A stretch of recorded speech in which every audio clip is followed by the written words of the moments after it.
Assalamualaikum. Perkenalkan, nama saya Kamila Dwi Anjani. Saya dari Pondok Pesantren Mairul Salam. Saya ingin membawakan pidato yang berjudul Ikhlas. Bismillahirrahmanirrahim. Assalamualaikum warahmatullahi wabarakatuh. Alhamdulillahirabbil alamin wa bihi nasta'in wa ala umuri dunya waddin. Wassalatu wassalamu ala asrofil anbiya'i wal mursalin sayyidina wa maulana Muhammadin wa ala alihi washabihi ajmain, amma ba'du. Yang saya muliakan Abah Kiai Muhammad Ilyas Yusuf SPD MPDSya selaku pengasuh Pondok Pesantren Mairul Salam, dan Umi Sayyidah Diana Isma SPDI.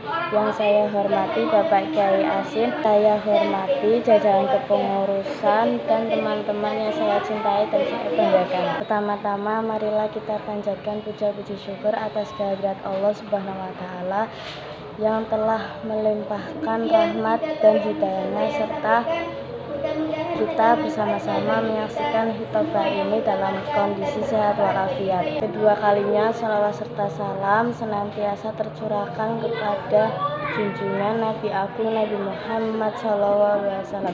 Bikaulina Allahumma sholli ala Sayyidina Muhammad. Semoga kita semua mendapatkan syafaatnya di yaumil akhir nanti, amin amin ya robbal alamin. Pada kesempatan kali ini saya akan membahas tentang ikhlas dalam berbagai hal, dan beribadah kepada Allah harus dengan hati yang ikhlas. Teman-teman sekalian, bukankah kita diciptakan hanya untuk beribadah kepada Allah?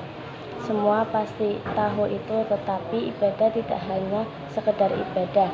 Ibadah kepada Allah harus dengan hati yang ikhlas. Apa maksudnya ikhlas dalam beribadah? Allah Subhanahu wa Ta'ala telah berfirman dalam Al-Quran surat Al-Bayyinah ayat 5. A'udzubillahi minasyaitonirrajim. Bismillahirrahmanirrahim. Wa ma umiru illa liya'budullaha mukhlishina lahuddin hunafa wa yuqimus sholata wa yutuz zakata wa dzalika dinul qayyimah. Yang artinya, padahal mereka hanya diperintah menyembah Allah dengan ikhlas menaatinya semata-mata karena menjalankan agama, dan juga agar melaksanakan sholat dan menunaikan zakat. Dan yang demikian itulah agama yang lurus. Quran surat Al-Bayyinah ayat 5. Para hadirin yang saya hormati, ayat tersebut menjelaskan kepada kita beberapa hal. Pertama, Allah hanya memerintahkan makhluknya untuk beribadah hanya kepada Allah. Kedua, ibadah seseorang haruslah ikhlas, artinya bersihnya ibadah kita dari hal-hal yang dapat merusaknya, misalnya riya dan sum'ah. Keduanya adalah di antara hal-hal yang dapat merusak amal ibadah kita. Ketiga, bukti ibadah kita yang ikhlas adalah melaksanakan sholat dan menunaikan zakat pada waktunya. Itulah agama Allah, iman yang dibuktikan dengan amal soleh yang terwujud dalam sholat, zakat, dan syariat Islam lainnya.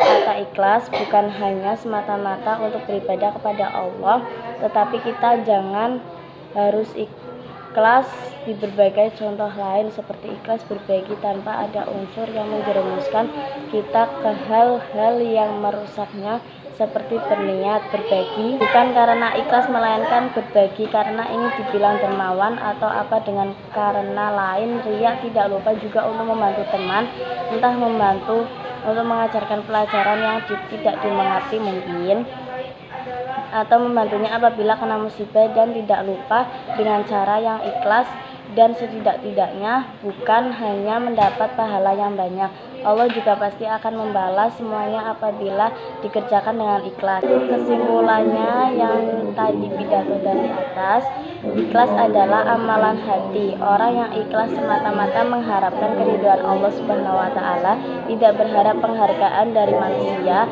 tidak terucap secara lisan tapi tercermin dalam amalan, yang selalu ingin menuju kebahagiaan yang hakiki, dunia atau akhirat. Demikian ceramah yang dapat saya sampaikan, semoga dapat bermanfaat untuk kita semua. Jika ada yang baik itu datang dari Allah, dan jika ada yang buruk itu datang dari saya pribadi. Mohon maaf atas kekhilafan tutur kata dan perbuatan. Semoga Allah membimbing kita semua ke jalan yang benar. Aku qauli hadza wa astaghfirullah li wa lakum wa wastaghfirullah innahu huwal ghafurur rahim. Wassalamualaikum warahmatullahi wabarakatuh. Monggo salawat sarang-sarang. Allahumma sholli ala sayyidina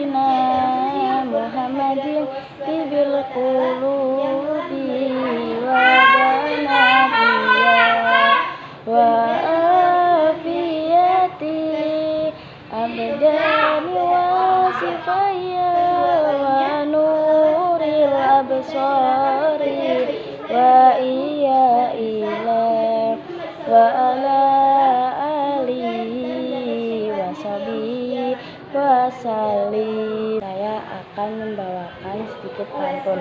Bikin mosaik dalam kelas, guru datang membawa talas. Berbuat baik haruslah ikhlas, jangan pernah meminta balas. Pisau diasah di pagi hari, bawa ke kebun untuk membabat. Berakhir sudah pidatoku ini, semoga bisa memberi manfaat.